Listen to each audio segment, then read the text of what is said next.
Hi everyone. In this video, I'm going to explain about how a method returns interface. Remember the point first. So how a method returns interface means what? Every interface has implementation. We know that implemented class is there, right? Method returns that implemented class object. Implemented class object. We know the concept of upcasting, right? Upcasting, or we can say that it is also called loosely coupling. So what is that? Let me explain once again. When you are creating object of child class, right? Storing the address, nothing but into the reference variable of parent class. And this is called upcasting. Upcasting with interfaces, it is called loosely coupling. Why it is called loosely coupling? Clearly, I'll explain in the coming videos. First, in this video, let me explain how a method returns interface. Suppose I'm taking one class. Simply the class name is a main test. Main test I'm taking, which contains the main method,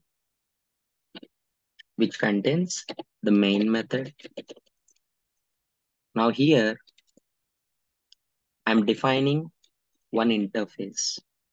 Remember the points. I'm not writing public and all, because we know already public means we need to separate the files, right? So I'm not writing public, just I'm writing interface. Interface Lenovo. Suppose I'm taking like this simply, which contains the functionality, just void fun functionality. You know that by default interface methods are public abstract, and we need to override them whenever the class implements. I'm taking one class. Suppose I'm taking that laptop, which is implementing the functionality of Lenovo. So we need to override the method fun. Inside, I'm writing that simply Lenovo laptop functionality. This Lenovo functionality only we are implementing here. Lenovo functionality only we are implementing. Now the question is,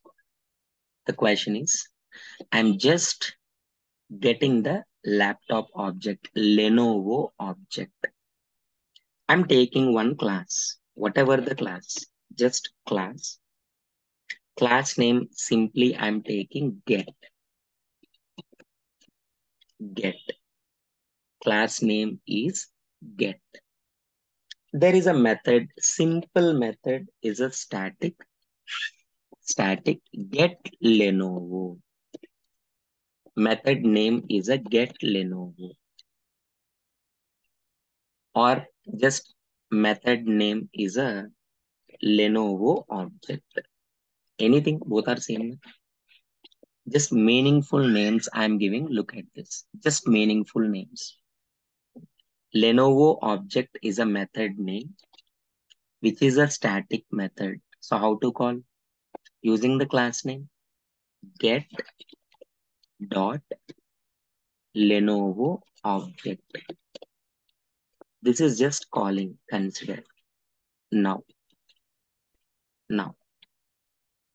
What it is returning?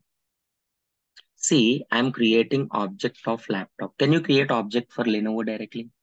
It's an interface, right? Now simply I'm creating the object of laptop implemented class, and you know that I'll just make it upcasting, nothing but collecting the reference into interface type variable Lenovo object, and it is returning that object.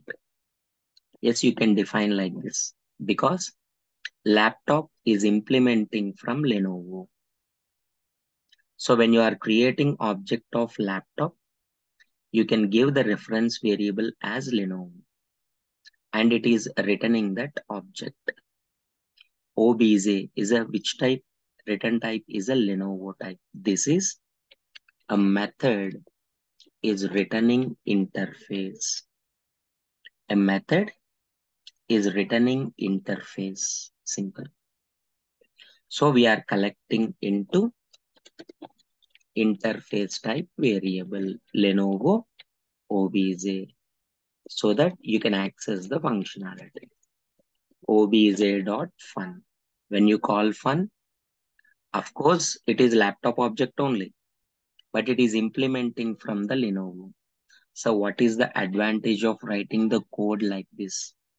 Instead of giving the class name directly, why we are giving the reference, interface reference variable, and why you are representing interface, why we are collecting into interface type, and why we are accessing like this. This you will understand whenever we are discussing about the loosely coupling concept. That is only the concept of, right? Spring concepts are there, the main concepts are there, right? Spring IOC, spring dependency injection, based on these simple concepts only.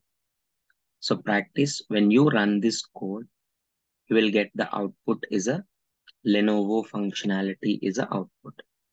This is how a method returns interface.